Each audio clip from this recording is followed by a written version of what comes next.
You need to integrate, because when I traveled over there, I have to integrate. When I come to you in America, I have to speak English before I can, fit into the system. So I think when you guys also come here, you need to speak, at least integrate. Right, I'm learning. Yeah, kakra. Yes, yeah. It will make. I think it will make life easier for you.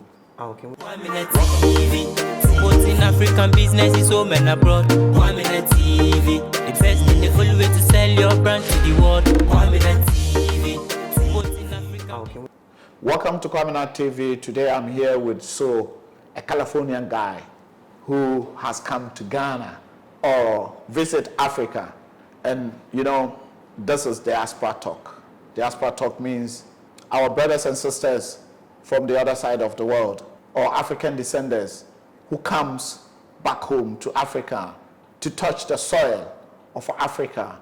When they have time or when they want to share their story, they come to Kwaminat TV. We sit down just like the way we are sitting down here and talk about it, share their experience, and let our brothers and sisters who hasn't come back home to feel Africa or to feel Ghana. Ghana being the gateway of Africa. Most of African descendants want to come to Ghana. And I'm a Ghanaian as well, but living abroad.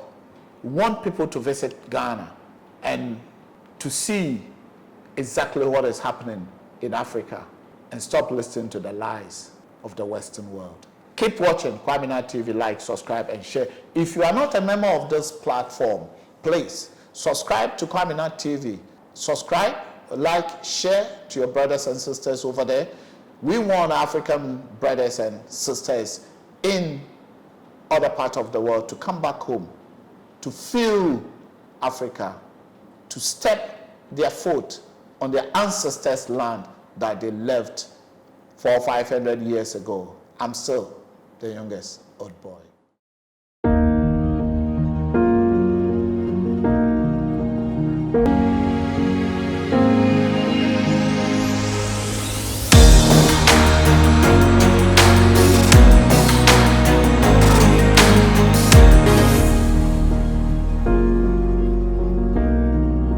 Brother, I want you to introduce yourself. Okay. My name is John Curtis Stovall, and I grew up in Oakland, California. I was homeschooled for most of my whole life, from preschool to college, and I grew up in the dance community as a tap dancer, a Haitian drummer, and capoeirista. And through that, I was able to perform and be involved in lots of shows, and I got to meet all the master drummers in the Oakland and San Francisco area. I've studied cooking, and I've studied medical science from Heald College and Fast Response, and then I became a massage therapist at National Holistic Institute. Okay, hold on first. Let's go back to California. And you say you homeschool. Yes. How is homeschool about, and why did your parents decide to let you become a home student and without classmates in preschool and primary school, isn't it? Right. In preschool and the middle school and to college before you went to you went to college. I went to college. You went to college. So from there, preschool to like High school. High school, it's a homeschool. Right. Tell us a bit of experience of that homeschooling. Is it not too boring? Oh my goodness, it was very hard to adjust. I had trouble learning to read. I didn't really learn to read until I was 9 years old, so I never really combated my mom that I want to go to public school, I want to go to public school, because I was afraid of being made fun of. But I always wanted to be an extrovert and connect with multiple people. I'm a very social butterfly, and I love being around people. I have an older and younger sister, so they were able to keep me company during the whole homeschooling process. And my mom was a Christian, and she had us learn like a lot of stories in the Bible, and we celebrated the Sabbath every Saturday. And she would just make sure that my studies were on par, that we would get McGraw-Hill books, and I had to study from that until I was in the 8th grade, around 13. And then we started a what does he call it? It's called a. So when you are homeschooling and you don't go out, so let's say at the age of 6, 7, which year 1 and year 2 roughly, your siblings are going to school, isn't it? No, we're all. Oh, you're all homeschooled. We're all homeschooled. My sister, who's 5 years older than me, and my younger sister, who is 2 years younger than me. So your classmates are your siblings. Hey, what about the area? Like, do you go out to pray, or you like to go out to pray with some of your friends over there? Like, I have friends, neighborhood friends, or something like this. I had one neighborhood friend. In California, there is a transportation system called the BART train, and the BART train has different parking lots so people can park their cars and get on the train and go to where they need to go to work. So I lived down the street from the BART station, and there was a parking lot that I used to visit, and I'd ride my bike in the parking lot, and there was a small girl there named Laura who would come, and she lived next to the playground, or next to the parking lot, and that was my only childhood friend for a long time until I went to Rites of Passage, which is a school that offers many types of dancing and acting and music elements, from jazz to West African dance to Haitian, ballet, hip hop, tap dance. And So all kind of dancing. all kinds of dancing. I did more African dancing and drumming in Oakland than I have in Ghana. Is it? Yeah, and I used to perform a lot for weddings and seasonal shows, and I got to perform at Disney World and Paramount's Great America. So I've been on stage a You lot. told me something about when you were about 4 or 5 years, the flashback that you are having, like your ancestors are directing you from where you were from. You told me something. Can you explain a bit of that to the people back home? The reason why you came to Africa is like they tell you it's like your ancestors send you to go back to Africa. So you told me, explain that one, that side that you say you were telling your dad when you were about 4 or 5 years. Right. Or, So yeah. I love fun. I love going out into nature. I love running in the wilderness and in the forest. And my dad was trying to, put some pressure on me. He said, you're gonna have to mature one day. This is when I was 4 years old. He said, you're gonna have to mature, and you can't play your whole life. And then that night, I had all these dreams and rememberings of my past lives about working and going to church and just being entrapped in the mindset of not being able to live the life that I wanted to live. I said, no, I don't want to do this again. And I went to sleep, and I had dreams of working in the fields next to palm trees with dark-skinned brothers drinking coconuts with machetes and just doing a lot of weed So and that's stuff all. like that. That's what was in the dream. No, also was in the dream was me wearing a white jalabi with a Funani hat and being a medicine man, a healer, a neutralizer of negative energy for my people, which is why I decided to go to massage therapy school, because I heard of a proverb that said, the more you know about the human body, the more you'll know about the universe. And the word family comes from familiar. And there's lots of things in our life that replicate and resemble each other. One thing here is electric magnetic field around the human body. This is around every cell, every atom, every galaxy, every person. And I believe that this is like an imprint of how consciousness works. It's like a tornado that's spinning, and in the center is neutrality, and then on the top is positive. It goes all the way out like a donut, and then comes back to where it started, and that's the negative energy. So I've learned lots of techniques. I've learned lots of ways of massaging the body and like correct ways of healing. And I want to share that with anyone who is about being fifth dimensional. So we have the third dimension and we have the fifth dimension. Third dimensional people are driven by the material world, and they just want things to satisfy them on the outside. And fifth dimensionals are people who live from in the heart, and we have lots of empathy and lots of care for sharing with other people, because the more you share, the better you better other people's The better, lives, yeah. the better your life will be. And the world is showing us to be more third dimensional with all this product and stuff. Yeah, to material play with. things. Material things, exactly. Yeah. But when we're talking about civilizations giving us free education and free health care, that's living fifth dimensional, because it would make sense to take care of your citizens so that they feel happy and want to benefit, or so they feel happy and they want to contribute to society. Yeah. So I don't really consider myself an American citizen or Ghanaian citizen or any kind of citizen, because the types of institutions that you have to attune to, they don't take care of us. Nope. No. So I'm looking for my own tribe. I'm looking for my own tribe of fifth dimensionals who care about the planet and want to live righteously. And speaking of righteously, the thing I was talking about, the tornado, it moves at a right angle.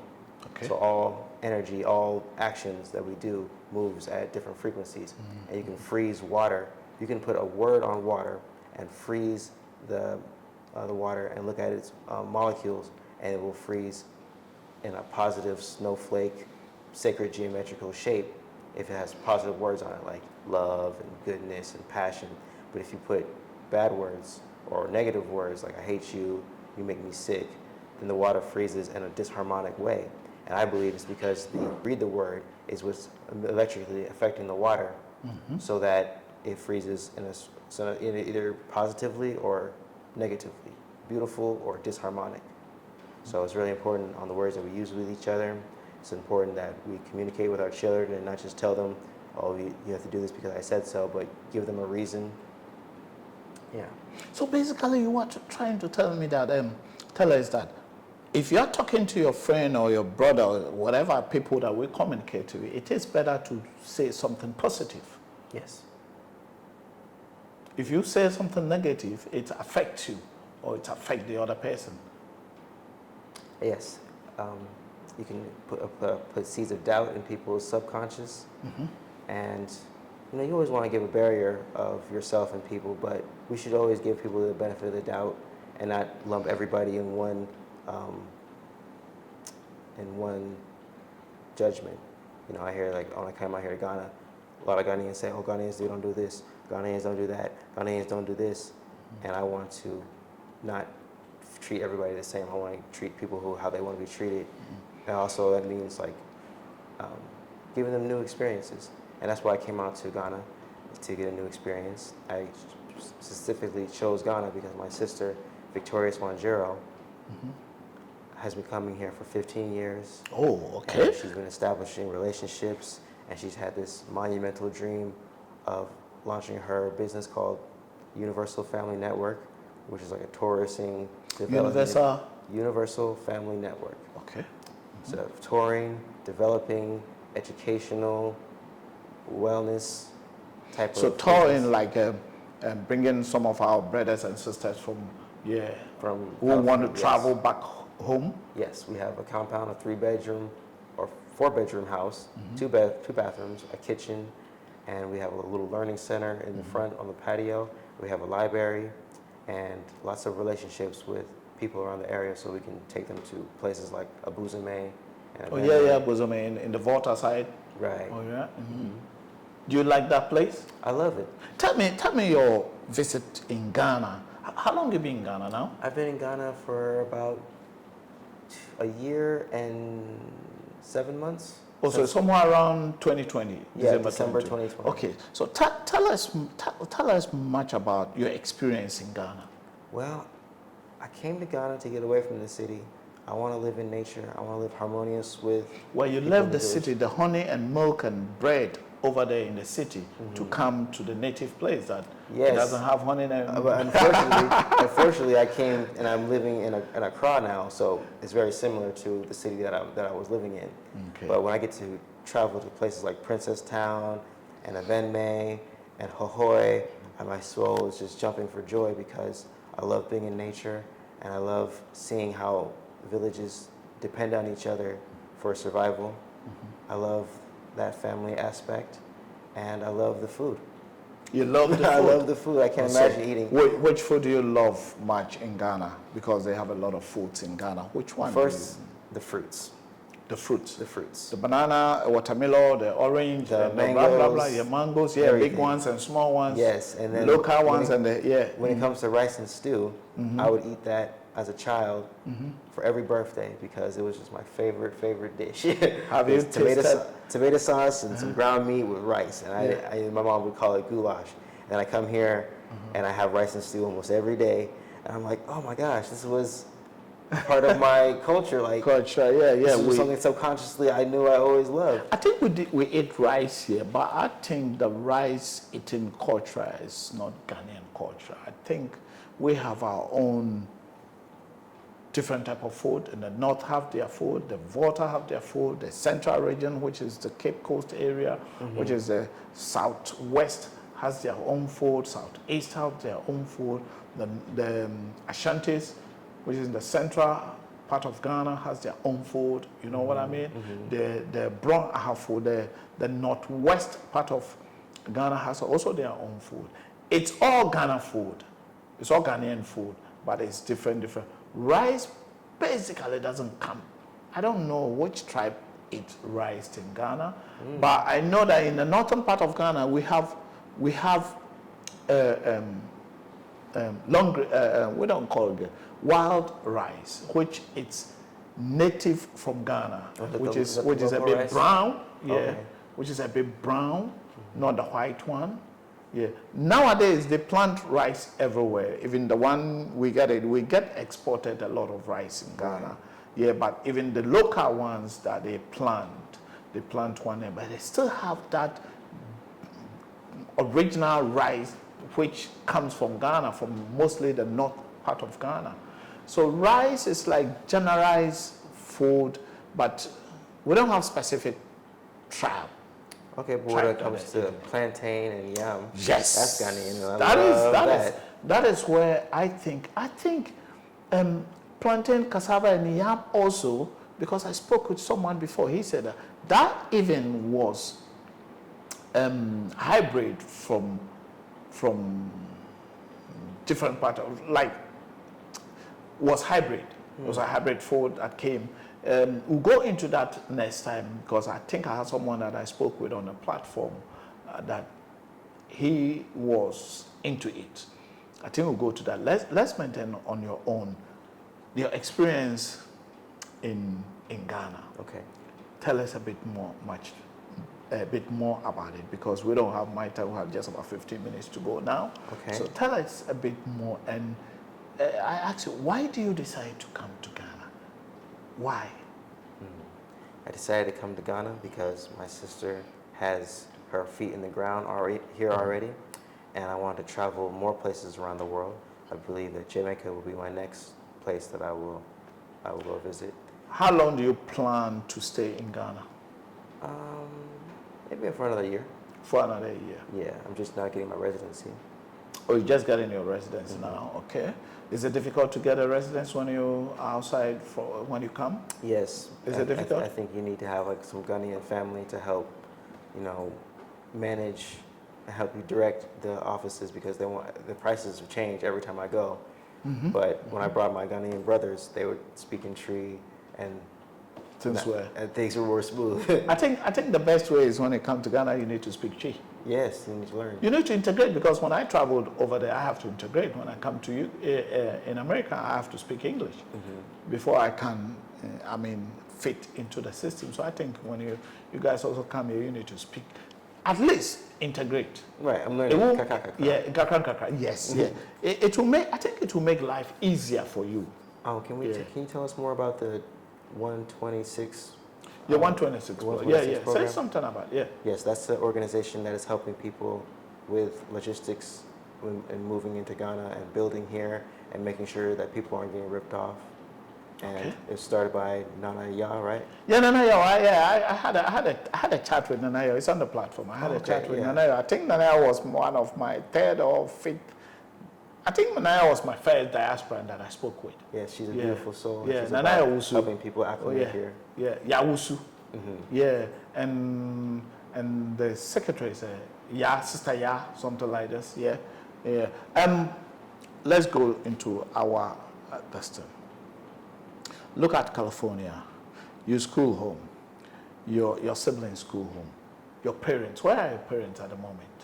My parents live in California, and my dad has been talking about coming to Ghana my whole life, and one of my goals is to bring him out here, but he's still, I don't know why, I guess he's... I think you need to go and tell them exactly what is here.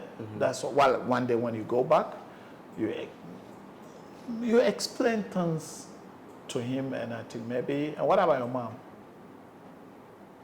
What about your mom? Your mom want to come? Yeah, I Or think she wants to come. She want to come. Yeah. What about your siblings? My siblings. Your sisters? Yes, I'm going to bring everybody. You want to bring? I'm going to bring everybody. Okay, tell us a bit about your organization that you have here with your sister here, your sister from another mother that you have here. Tell us a bit about her, if she wants you to explain. Okay. We have many projects going on.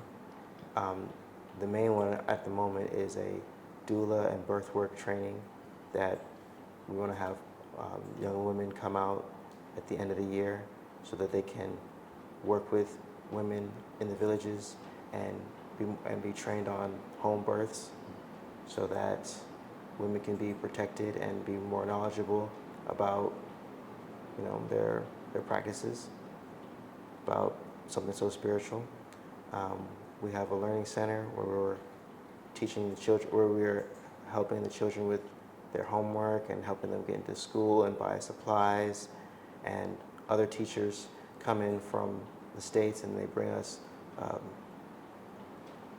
supplies like papers and pens and.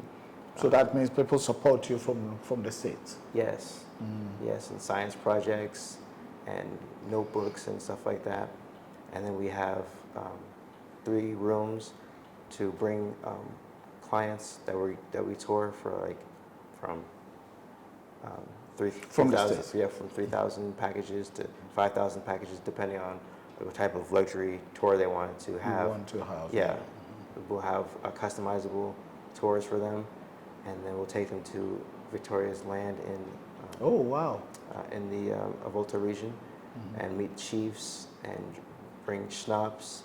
And there's a museum that's founded by her, or being managed by her uncles, called Black Hood, and it has a lot of artifacts, a lot of history of the slave trade, and it needs to be revamped and digitalized. So we're trying to raise money to digitalize all those things. Yeah, make sure that the records are preserved. Do you want to say that if anyone up there, some of the African descendants in overseas or like in abroad or in America or whatever, in UK, if they want to support your organization in terms of bringing books and all those, how them to help you? Or absolutely, yeah, absolutely. What do you want? Should I give you my telephone number? Fantastic. Telephone, social media handles, everything that you want to. You can give it. You definitely give it after the conversation, but you can. Yeah, so you can find us on universal_family_network at Instagram. And you can find us on Facebook. John Curtis for my Facebook, and then Victoria's Wanjero for hers. And also you can find us at khalifaconsulting.com. Any email? Do you have email or something like this?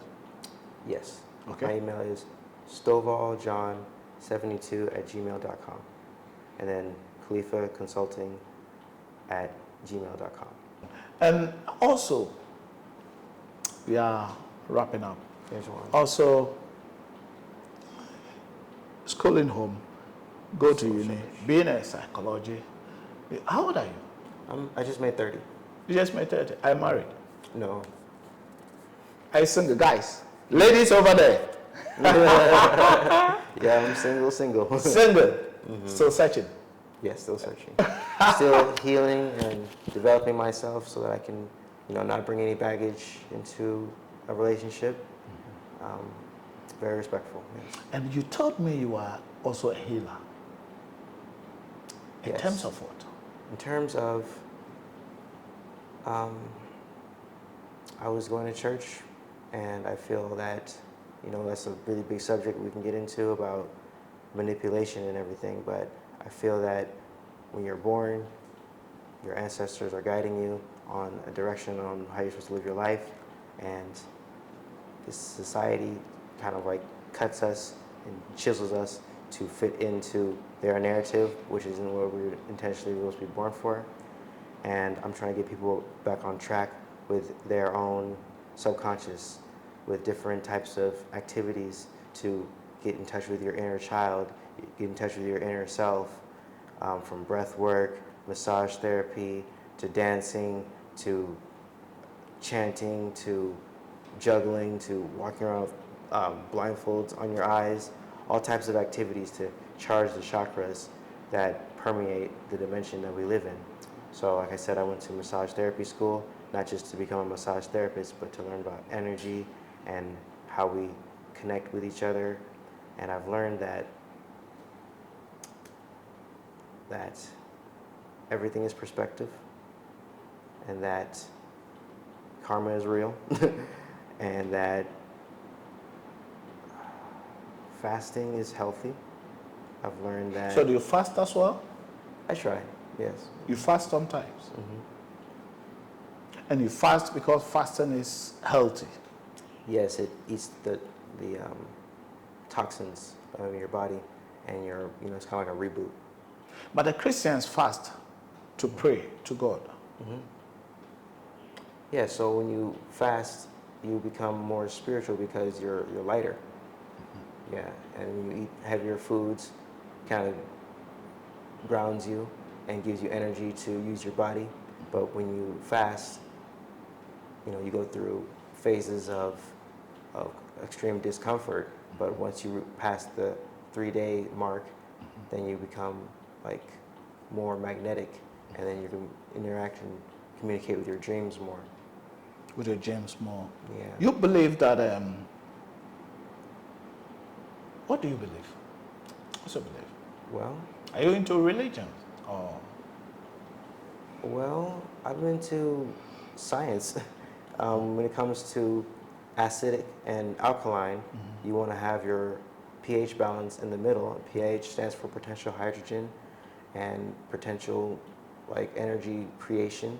So Dr. Sebi was talking about the way to stay healthy is to keep the mucus out of your body, and that has to do with meats and sugars and carbohydrates and stuff like that, where it creates mucus for infection to fester. So we need to manage that balance, manage that level, and the pH level balance is the same as the chakras, because acid is red, alkaline is purple, and then in the middle is the green, which is the heart. And there's different colors of the rainbow, or different informations on life. Red is earth, orange is water, yellow is fire, green is earth, light blue is sound, dark blue is light, and purple is thought. And there's different ways that we can charge our overall being. Okay. Reflexology is about your trunk body being a replica of areas in your feet, areas in your ear, areas in your face, areas in your hand. And it's like a mapping of zones that kind of emulate out while you are being created in your mother's womb, because the subconscious is the force that directs the cells to multiply into a body. And then there's also the force that controls all your automatic body functions, like breathing and your heart bumping and stuff like that. And that subconscious is the network that we are all connected to. Self-conscious is the network that we are all connected to. Because of our time, we will end up here. And I want you to say shout out to your parents, your friends, and having about, let me give you about 5 minutes to tell your African brothers in over there. Okay. How you feel in Ghana, and what you think that